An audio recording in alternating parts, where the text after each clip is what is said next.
এই দীর্ঘ ১৬ বছর ধরে এই কেসটা চলছে।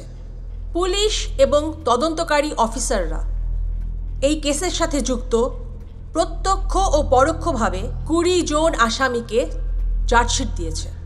ফরেনসিক টিমের evidence, autopsy report, postmortem report এবং প্রত্যক্ষদর্শীদের বয়ান সব কিছুই আদালত শুনেছে। আমি আদালতের রায় দেবার আগে আপনারা কেউ কিছু বলবেন? ইয়োর অনার, এই কাঠগড়ায় দাঁড়ানো মক্কেলরা কেউ ১৬ বছর, কেউ ১০ বছর জেল খাটছে। জীবনের বেশিরভাগ সময়টাই এরা কারাগারে বন্দি অবস্থায় কাটিয়েছে। হ্যাঁ, অটোপসি রিপোর্টে রেপের প্রমাণ পাওয়া গেলেও ফরেনসিক রিপোর্টে কিন্তু কোনো রকম প্রমাণ পাওয়া যায়নি ডেড বডির অথবা ঘটনাস্থলের। সেই সময় যারা যারা উদ্ধার কার্যে নেমেছিল তাদের অনেকেরই হাতের ছাপ থাকতে পারে ফরেনসিক রিপোর্টে। আমার মক্কেলরাও মাই লর্ড পার্টির কর্মী হিসেবে সেদিন উদ্ধার কার্যে হাত লাগিয়েছিল। শুধুমাত্র রানু দেবী এবং উষা দেবীর কথায় মনে হয়েছে যে এদের মধ্যে কেউ কেউ দোষী।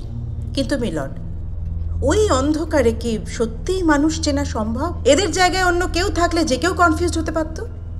তাই আমি বলবো যে শুধুমাত্র রানু দেবী ও উষা দেবীর কথার উপর ভিত্তি করে আমার মক্কেলদের যেন কোনো রকম বড়সড় শাস্তি না দেওয়া হয়। আদালতের কাছে এটাই আমার বিনীত অনুরোধ। Thank you. অঞ্জনবাবু, আপনার কিছু বলার আছে?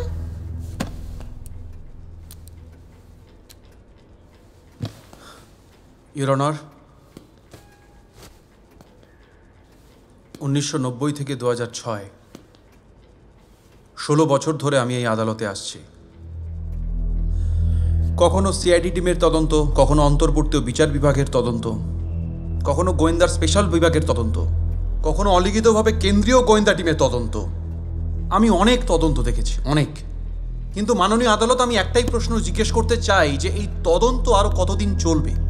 এই ডেটের পর ডেট আর কতদিন? এই দীর্ঘ ১৬ বছরে অনেক কিছু পাল্টেছে, অনেক কিছু। আপনার পেছনের দেওয়ালে যে ঘড়িটা দেখতে পাচ্ছেন সেটা ৫ বার পাল্টে গেছে, আমি নিজে দেখেছি। অ্যানালগ থেকে দুনিয়াটা ডিজিটাল হয়ে গেছে। ল্যান্ডফোন থেকে সবার হাতে এখন মোবাইল ফোন চলে এসছে, টেপ রেকর্ডারের জায়গায় সিডি।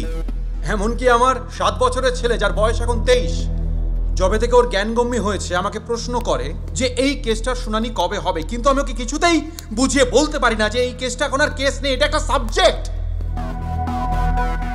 এই দীর্ঘ ১৬ বছর ধরে আমার উপর দিয়ে অনেক কিছু বয়ে গেছে, অনেক কিছু সহ্য করেছি আমি, একটাই আশায় যাতে আমি অমৃতা দেওয়ানদের জাস্টিস পাইয়ে দিতে পারি, ব্যাস।